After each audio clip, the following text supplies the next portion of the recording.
আজকের ক্লাস বর্গমূল, square root. আমরা যে আজকে বর্গমূল শিখব সেগুলো কীভাবে খুব তাড়াতাড়ির মধ্যে বিনা ক্যালকুলেশনের মধ্যে কীভাবে আমরা করতে পারি। বর্গমূল শেখার আগে আমাকে জানতে হবে প্রথমে বর্গ। আমি কিছুগুলো বর্গ এখানে লিখে রেখেছি, এগুলো খুব কাজে লাগবে ওই জন্য লিখে রেখেছি। বর্গ বলতে আমরা কি বুঝি? যে কোনোটি সংখ্যার সঙ্গে সেই সংখ্যার গুণফলে হচ্ছে তার বর্গ। যেমন এখানে লিখে রেখেছি আমি একের বর্গ। একের বর্গ বলতে একের সঙ্গে একের গুণ এক হয়েছে, দুইয়ের বর্গ দুইয়ের সঙ্গে দুইয়ের গুণ চার হয়েছে, তিনের বর্গ তিনের সঙ্গে তিনের গুণ নয়, চারের বর্গ চার চারে 16, 5 5 25, 6 6 36, সাতের বর্গ 7 7 49, আটের বর্গ 8 8 64, আর নয়ের বর্গ 9 9 81। এগুলো আমি লিখে রেখেছি, এগুলো কাজে লাগবে আমার। কয়েকটা নিয়ম আছে, জাস্ট 2 থেকে 3টে নিয়ম আছে। 2 থেকে 3টে নিয়ম যদি আমি জানি তো যে কোনো বর্গমূল মোটামুটি মুখে মুখে করা যাবে। মুখে মুখে, খাতা কলম কোনো প্রয়োজন নেই। তাহলে এই যে বর্গগুলো আমি লিখে রেখেছি, এই বর্গগুলোর এককের ঘরের অঙ্ক কি আছে সেটা আমাকে দেখতে হবে। প্রথমে যদি দেখি এককের ঘরের অঙ্ক কি আছে, এক আছে, একের বর্গ এককের ঘরের অঙ্ক এক। দুইয়ের বর্গ এককের ঘরের অঙ্ক 4, তিনের বর্গ এককের ঘরের অঙ্ক 9, চারের বর্গ এককের ঘরের অঙ্ক 6। এটা হচ্ছে এককের ঘরের অঙ্ক। 5-এর ক্ষেত্রে এককের ঘরের অঙ্ক 5, 6-এর ক্ষেত্রে 6-এর বর্গ তার এককের ঘরের অঙ্ক হচ্ছে 6, 7-এর বর্গ তার এককের ঘরের অঙ্ক 9, 8-এর বর্গ এককের ঘরের অঙ্ক 4, আর 9-এর বর্গ এককের ঘরের অঙ্ক আছে 1। এগুলো হচ্ছে এককের ঘরের অঙ্ক। এই যে এককের ঘরের অঙ্কগুলো আছে, এগুলো যদি আমি দেখি যে একের বর্গ এককের ঘরে অঙ্ক আছে 1, আবার 9-এর বর্গ এককের ঘরে অঙ্ক আছে 1। এই দুটোর ক্ষেত্রে এককের ঘরের অঙ্ক সমান। 1 এবং 9-এর বর্গের এককের ঘরের অঙ্ক সমান। একইরকমভাবে যদি দেখি 2-এর সঙ্গে আছে 8-এর বর্গ আর 2-এর বর্গ, দুটোর ক্ষেত্রে এককের ঘরে অঙ্ক 4 করে আছে। সেম 3-এর বর্গ 9, আবার 7-এর বর্গ এককের ঘরে 9, 4-এর বর্গ এককের ঘরে 6, 6-এর বর্গ এককের ঘরে 6। এখান থেকে আমি দেখতে পাচ্ছি একটা জিনিস, যে 1 এবং 9 দুটোর ক্ষেত্রে এককের ঘরের বর্গ সেম। 2 এবং 8-এর ক্ষেত্রে সেম, অর্থাৎ 1 এবং 9 যোগ করলে কত পাই আমরা? 10। দুটো ক্ষেত্রে যোগ করলে আমরা কত পাই? 1 আর 9। তাহলে 1 আর 9 এদের ঘরে যেটা এককের ঘরের অঙ্ক আছে বর্গর, সেটা হচ্ছে 1। একইরকমভাবে আছে 2 8 এককের ঘরে অঙ্ক আছে 4, 3 7 এককের ঘরে অঙ্ক আছে 9, 4 6 এককের ঘরে অঙ্ক আছে 6, আর 5টা 5। 1 9 যোগ করলে কত পাই? 10। 2 8 যোগ করলে কত পাই? 10। 3 7 যোগ করলে কত পাই? 10। 4 6 যোগ করলে পাই 10। তাহলে যোগফলটা হচ্ছে 10 এদের। এই যে 3-এর যা হবে 7-এর হবে সেম, 4-এর যা হবে 6-এর হবে সেম। এইটা একটু জানার আছে আর কি।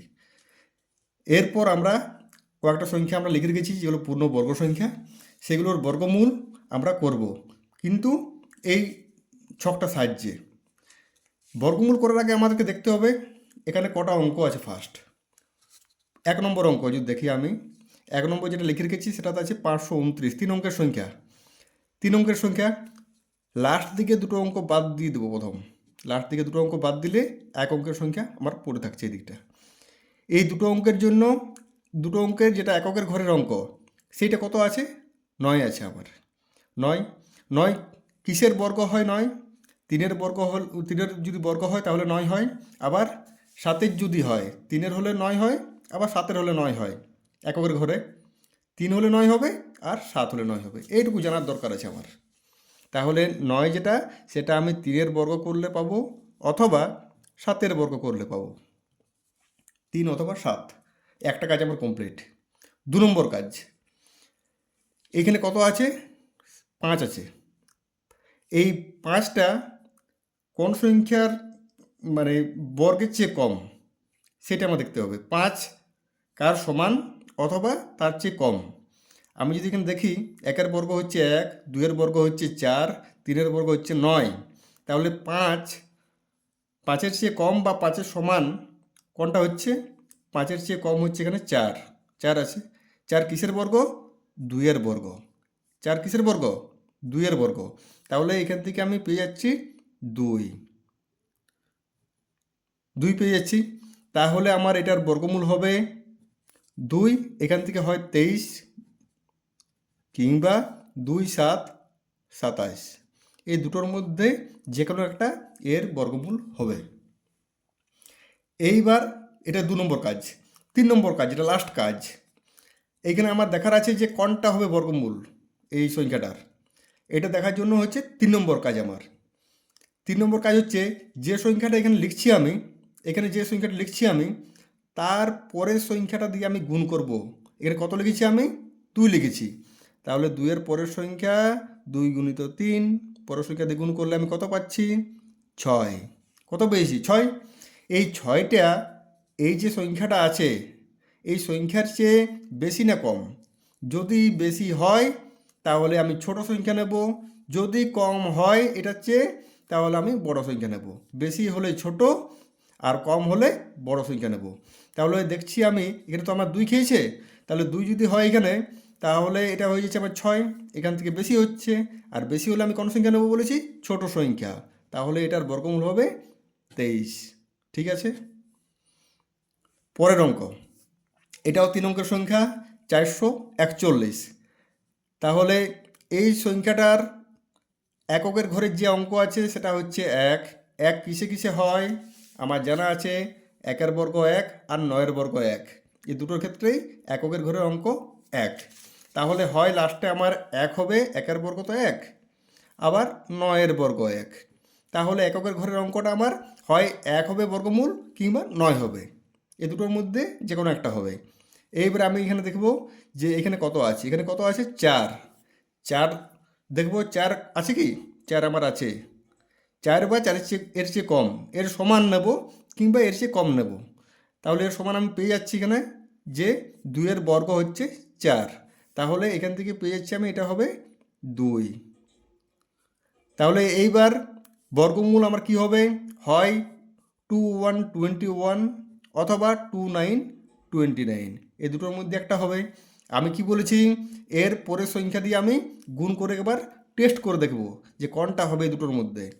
তাহলে আমি যদি গুণ করি 2 এবং পরের সংখ্যা হচ্ছে 3, গুণ করলে পাই 6, 6। 6 তো 4-এর চেয়ে বেশি।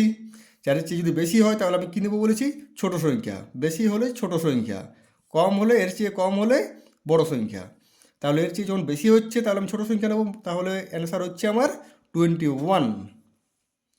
খুবই সহজ, মুখে মুখেই বর্গমূল। 1024 এইখানে দেখব এটা আছে 2 ঘর নিয়েছি আর এই দুটো ঘর থাকছে।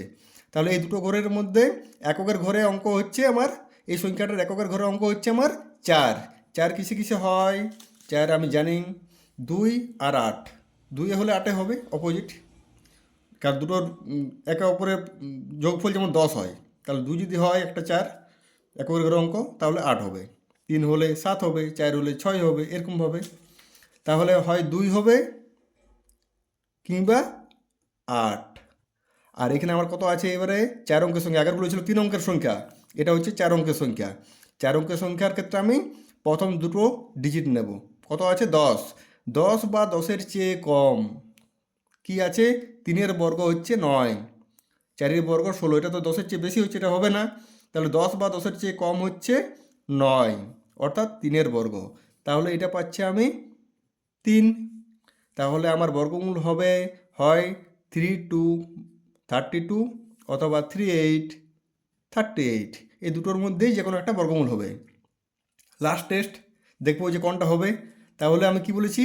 এইখানে যে সংখ্যাটা আছে তার সঙ্গে তার পরের সংখ্যার গুণ, 3 4 12।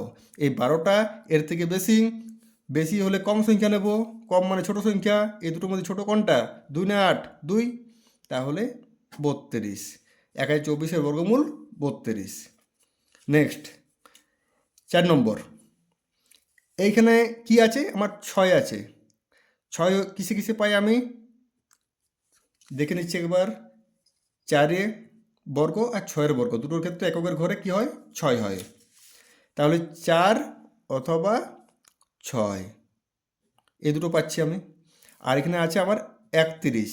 31-এর চেয়ে কম বা 31-এর সমান কি আছে আমার 25। তাহলে 25 কার বর্গ 5-এর বর্গ। এই 5টা আমি নিয়ে নেব, 5 আমি নিয়ে নিচ্ছি।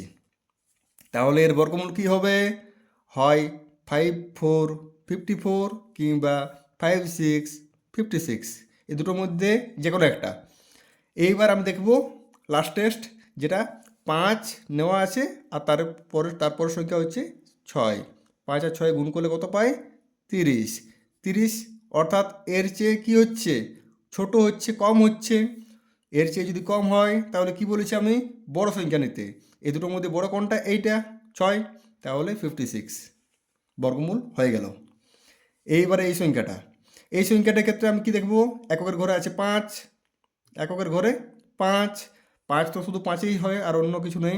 তাহলে এটা থেকে আমি পাচ্ছি শুধুমাত্র 5। আর 56, 56-র সমান বা 56-র চেয়ে কম কি আছে আমার 49, 7-এর বর্গ।